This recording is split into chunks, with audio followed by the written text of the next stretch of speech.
Olá, eu me chamo Levi de Brito Cantelmo e você está escutando Além da Visão, um podcast jornalístico que trata sobre a neuromielite óptica, ou NMO. O podcast consiste em um único episódio onde são abordados temas relacionados à doença, como sintomas, diagnóstico, tratamentos e políticas públicas. O objetivo do podcast é dar mais visibilidade aos indivíduos com neuromielite óptica, para que cada vez mais pessoas saibam da sua existência.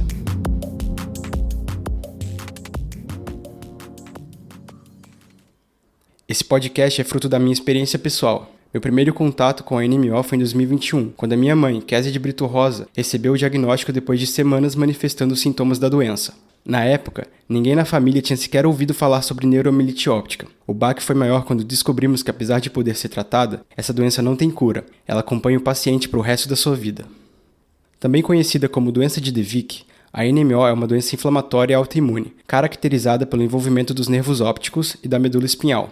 Ela recebeu o nome de De Vick em homenagem a Eugène De Vick, médico francês que publicou o primeiro relato sobre em 1894. A neuromielite óptica afeta principalmente mulheres entre 34 e 44 anos de idade. Porém, ela não ocorre somente em mulheres e pode acometer também crianças, jovens e idosos. Os sintomas da NMO incluem dor nos olhos, perda de visão, espasmos musculares, paraparesia e incontinência. O paciente com NMO não necessariamente vai manifestar todos, mas esses são sintomas típicos da doença. Tirou minha visão, perdi a visão total. E eu não tenho mais a independência que eu tinha, né? Mudou minha mobilidade em questão de equilíbrio, porque ela afetou muito meu corpo, assim, né? E mudou a minha mente em muitas questões. Essa que está falando é a Gabriela Valles Lima, do Distrito Federal. O primeiro sintoma que ela sentiu foi a perda gradativa da visão. Em questão de meses, ela ficou completamente cega. Porque no início, quando eu perdi a visão, eu pensava muito que mas só comigo, não sei o quê, e fulano não aconteceu nada, ciclano tá bem. Hoje em dia eu vejo que cada um tem seu problema, então isso mudou muito na minha vida, a minha mente. Quando eu tinha 20 anos, eu estava cursando a graduação de psicologia na época, e aí eu tive uma neurite óptica, que é a inflamação do nervo óptico, e fiquei, na verdade, durante um ano sem saber o que eu tive, né? Eu tive aquela neurite pontual e perdi a visão do olho direito, então desde 2007 eu sou monocular. Essa é a Marcela Borges Mustefaga, também do Distrito Federal. Ela é psicóloga e também é secretária do NMO Brasil. Guardem esse último nome, ele é importante e vai voltar a aparecer mais pra frente. Na época, em 2007, já tinha o exame do Aquaporina 4, mas ele só fazia nos Estados Unidos. E era muito caro para mandar. E aí, na verdade, em 2008, eu tive um novo surto, né, no olho esquerdo, que era o olho que eu enxergava, que era o olho bom. E aí, ali, naquela época, o exame já tinha chegado até em Brasília. Então, foi no intervalo de tempo muito rápido que o exame chegou no Brasil, que já tinha, não é os métodos que hoje tem, mais avançados, mas o meu exame já veio como positivo e um valor super alto. Então, não tinha como negar que eu tinha neuromielite óptica.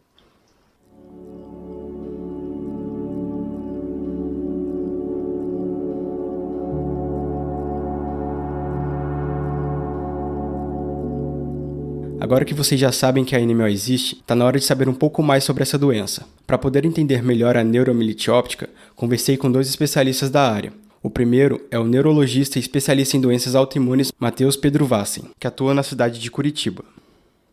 Neuromielite óptica é uma doença neurológica autoimune em que o corpo da pessoa resolve se atacar. Então, as pessoas que têm a neuromielite óptica é porque o corpo da pessoa resolveu fazer ataques contra si mesmo. Existem várias doenças na medicina que também são autoimunes. Por exemplo, quando o corpo resolve atacar o pâncreas, a pessoa ganha uma diabetes. E a neuromielite é quando o corpo resolve atacar algumas estruturas próprias neurológicas, do cérebro, na medula e nos nervos ópticos. Nervo óptico é o nervo da visão.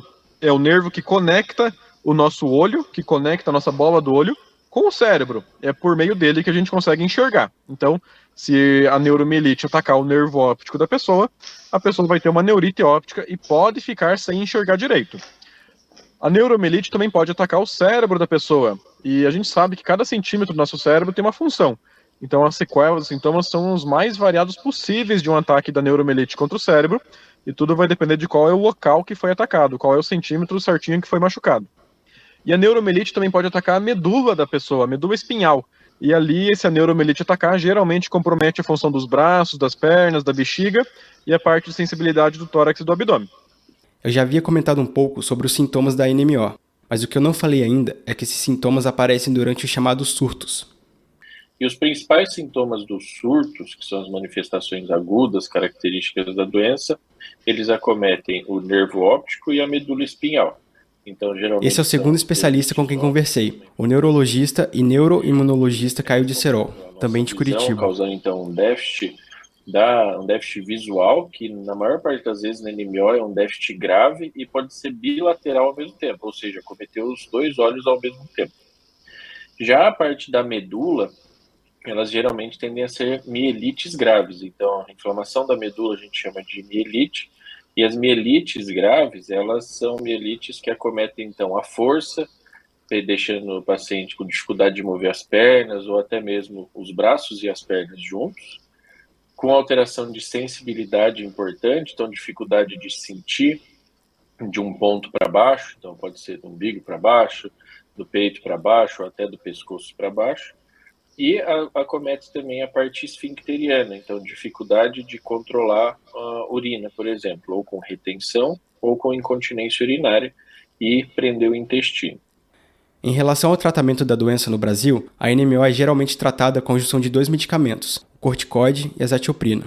O corticoide é a versão sintética do cortisol, que é um hormônio produzido pelo nosso corpo e conta com ação anti-inflamatória. Já a azatioprina é um imunossupressor. Até existem outros tratamentos disponíveis aqui no país, mas nem de longe eles são tão acessíveis. Infelizmente, a neuromielite é um pouco negligenciada no Brasil. A gente não tem nenhum protocolo bem estabelecido no SUS, nos convênios, de como deve ser tratada. A gente sabe que existem alguns remédios que funcionam. O mais básico que tem é a junção de corticoide com azatioprina.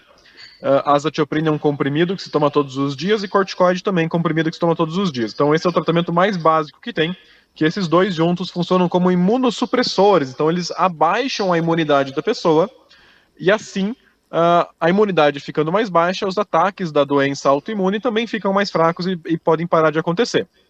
O remédio que até pouco tempo era o mais indicado se chama rituximab. É um soro que se aplica na veia a cada 6 meses. Então é um soro na veia a cada 6 meses, que também é um imunossupressor. Ele também abaixa a imunidade da pessoa.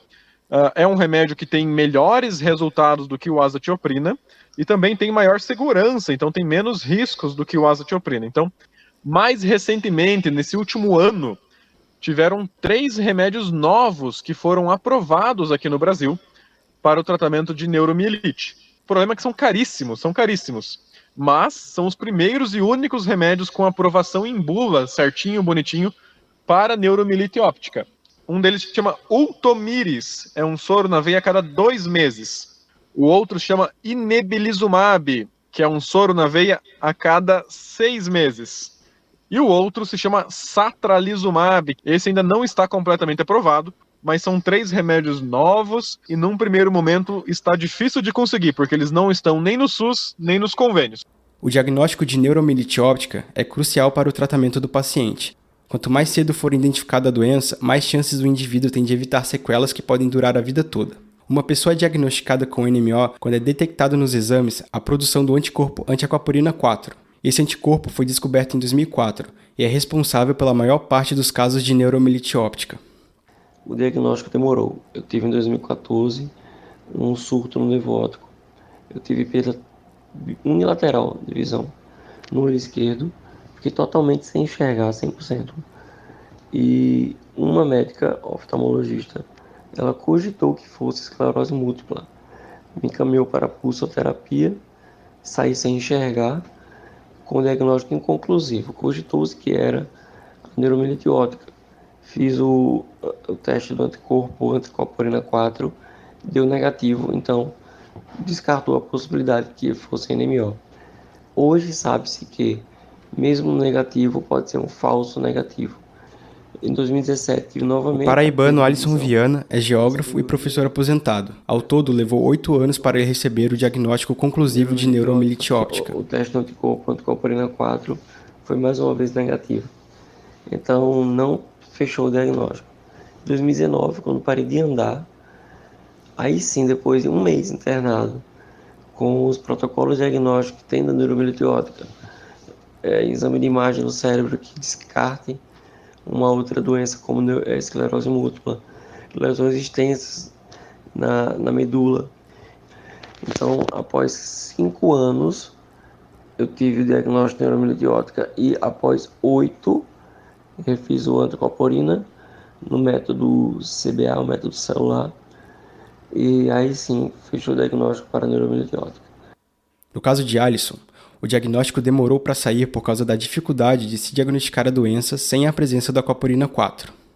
Já para a Gabriela, o diagnóstico não demorou para sair. Após receber o laudo médico de neurite óptica, os médicos logo suspeitaram que poderia ser um caso de NMO. No meu caso, foi até rápido, porque assim, em outubro de 2020 ali, eu descobri uma gestação, não planejada, mas desejada. Novembro eu já estava quase assim, baixa visão, né? E dezembro eu tinha corrido atrás de médico, dessas coisas. E os médicos da rede pública me falaram que era uma neurite óptica. Daí me aconselharam ir para um particular, porque na época eu tinha convênio e tudo. Eu fui para o particular, lá eu tive o atendimento para neurite óptica, não foi tratado, então eles já desconfiaram logo da doença de Devic, que é a mesma coisa da neuromielite, né? Só que para fechar mesmo, eu precisava esperar aí as 20 semanas de gestação. Então eu tive que esperar até março do ano seguinte. Aí quando chegou março, eu fiz, e aí na hora que eu tava com o diagnóstico na mão, a médica já falou que eu tava num surto muito mais avançado do que o primeiro.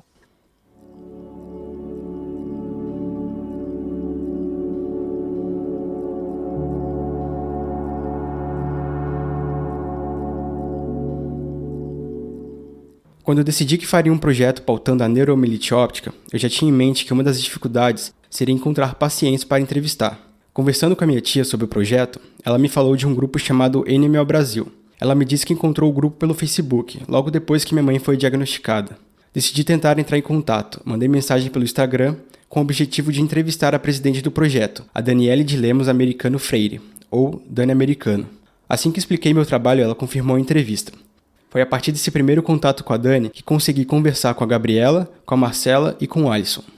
Então, eu sou a Dani Americano, eu sou uma mulher de 46 anos, tenho um filho de 22, o Pedro, e uma filha peludinha, a Serena, de 6. Eu sou advogada, sou coach de saúde e tenho diagnóstico de neuromielite óptica há 11 anos, mas meus primeiros sintomas foram há 12. E por conta de um erro de diagnóstico eu fiquei tetraplégica funcional, mas porque eu vim mudando minha alimentação, meu estilo de vida e com muita fé e atividade física, eu venho mudando esse quadro de tetraplegia funcional para hoje conseguir fazer algumas atividades com as pernas. A NMO Brasil é formada por pacientes de diversas partes do país, que têm em comum o objetivo de espalhar informação sobre a neuromielite óptica. Segundo a Dani, que mora na cidade do Rio de Janeiro, na época em que recebeu seu diagnóstico, quase não se encontrava informação online a respeito da doença. Os únicos materiais disponíveis eram artigos científicos em inglês. A NMO Brasil, ela nasceu porque a gente identificou a necessidade de trazer informação sobre a neuromielite óptica para os pacientes aqui do Brasil. Porque lá em 2013, 2014, a gente pouco encontrava sobre NMO na internet e principalmente em português. Em 2013, eu tive a oportunidade de participar do Dia do Paciente da Fundação Guthrie Jackson, nos Estados Unidos. E dali eu fiquei pensando, se eu que tinha tido meu diagnóstico aqui no Rio de Janeiro, né, que é metrópole, centro das grandes universidades do Brasil, levei 1 ano para ter meu diagnóstico, ainda tive um diagnóstico errado no meio dessa trajetória que me deixou tetraplégica funcional. Eu fiquei pensando nos pacientes que estavam lá no interior do Brasil, que às vezes não tinham acesso nem a a neurologista. Então, eu comecei a traduzir os textos que eu encontrava na internet, principalmente na Fundação Gus Jackson e na Mayo Clinic, que é um hospital de referência lá nos Estados Unidos. Eu traduzia e postava numa página do Facebook que eu criei, chamava Neuromility Óptica. Em 2014, aí eu me juntei com outros pacientes de um grupo de pacientes do Facebook. Então, nós organizamos o primeiro encontro NMO Brasil, que aconteceu em 5 cidades. Aconteceu aqui no Rio, aconteceu em Brasília, em Santo André, em São Paulo, Maringá, no Paraná e Recife, em Pernambuco. Então, ali em 2014, a gente nasce como NMO Brasil. Atualmente, a NMO Brasil luta pela garantia dos direitos dos pacientes com neuromielite óptica. O neurologista Matheus Vassin já tinha comentado sobre os 3 novos medicamentos que chegaram no Brasil, específicos para o tratamento da neuromielite óptica. Só que a acessibilidade a eles é difícil, tendo em vista o custo. E até o momento de publicação desse podcast, esses remédios não podem ser adquiridos nem por convênio e nem pelo SUS. Os pacientes de anemia hoje não têm direitos. Então, agora apareceram 3 medicações. Apareceram não, né? Foram aprovadas pela Anvisa 3 medicações específicas para NMO, porque até então a gente usa medicamentos que não são para neuromielite óptica, são para outras doenças, mas são utilizados para NMO pela falta de um protocolo, de um medicamento específico. E agora a gente vai trabalhar, então, para que esses tratamentos, essas medicações sejam disponibilizadas pelo SUS e também pelos planos de saúde, e também que seja criado um PCDT, que é um protocolo. Agora eu não vou me lembrar o que significa, mas são protocolos e diretrizes para tratamento da doença, né, que a gente também não tem. O amparo às pessoas com NMO é fundamental para a sua sobrevivência. No dia 26 de setembro de 2023, foi aprovado na Comissão de Assuntos Econômicos do Senado Federal o projeto de lei 2236, que trata sobre assuntos relacionados à aposentadoria sem carência das pessoas com neuromielite óptica. O relator nessa comissão foi o senador Romário de Souza Faria, do Rio de Janeiro. O PL agora segue para a Comissão de Assuntos Sociais. A qualidade de vida da pessoa com neuromielite óptica deve ser levada em consideração. Entre surtos e sequelas, o paciente pode acabar desenvolvendo doenças mentais, como ansiedade e depressão. É importante que o indivíduo com NMO entenda que, apesar de estar debilitado em alguns aspectos devido à doença, ele pode e deve encontrar novas maneiras de lidar com sua nova condição. Para Marcela, que é psicóloga e também passou por momentos difíceis com a NMO, a melhor maneira de lidar com a doença é aprender a conviver com ela. Olha, eu falo que a NMO só afeta a nossa qualidade de vida se a gente não aprende a conviver com ela. Porque é óbvio que depois de uma doença autoimune rara como a NMO e com as sequelas que ela traz, a gente reaprende a viver. Isso é para todo mundo. Todo mundo se adapta, todo mundo se ajusta, né? E aí eu falo, se a gente não aprende com ela, ela vem e derruba a gente. E aí eu falo principalmente sobre isso porque outras pessoas devem ter te falado sobre a questão da fadiga. O tanto que a fadiga na NMO, ela é incapacitante. Então, assim, ela afeta a qualidade de vida? Claro que afeta, mas se eu não sei lidar com a NMO, eu não sei viver. Então, é óbvio que na minha vida como um todo, eu já caí várias vezes onde, nossa, hoje era um dia para eu ficar parada e eu não fiquei, eu não me respeitei, né? E até o nosso lazer precisa ser diferente. Então, ela afeta, assim, a qualidade de vida dos pacientes, das pessoas com NMO como um todo, mas eu falo principalmente isso, se a pessoa não entende a NMO, ela não se aceita e aí, por consequência, não consegue ter a vida que poderia ter, não consegue manejar. É isso, é uma questão de a gente aprender a manejar para poder ter uma melhor qualidade de vida. O apoio de amigos e familiares é importante para a pessoa com NMO. Um exemplo disso é a Gabriela, que recuperou as esperanças depois de ser incentivada por seus pais. Eu me lembro que eu perdi a visão e depois de perder a visão eu perdi o meu casamento também, né? E perdendo o meu casamento e a visão junto, eu comecei a me sentir uma pessoa que não ia conseguir conquistar nada com a vida. Pensava, agora acabou pra mim, né? Vou ficar morando na casa dos meus pais pelo resto da vida, uma inválida aqui, aposentada, parada, sem conseguir fazer um curso, um trabalho, alguma coisa. E eu comecei a entrar em desespero. Deu crise de pânico, a ansiedade era triplicada. Então, assim, aconteceu muito esses episódios de eu sentar assim e falar, mãe, não quero mais viver. E os dois sempre falavam assim, ó, você perdeu foi a visão. Não foi os braços nem as pernas. Pode caminhar. E era muito engraçado que eles falavam assim, ó, cego também trabalha, cego também vai pra escola, cego também namora, cego também vai pra barzinho beber. Então você pode fazer o que você quiser. Não venha reclamar, não. E isso, por mais que pareça assim, meio grosseiro de dizer, né? É uma coisa que me ajudou a levantar. Eu olhei assim pra mim e falei, cego também faz isso. E hoje em dia eu lido muito melhor com isso e minha família também.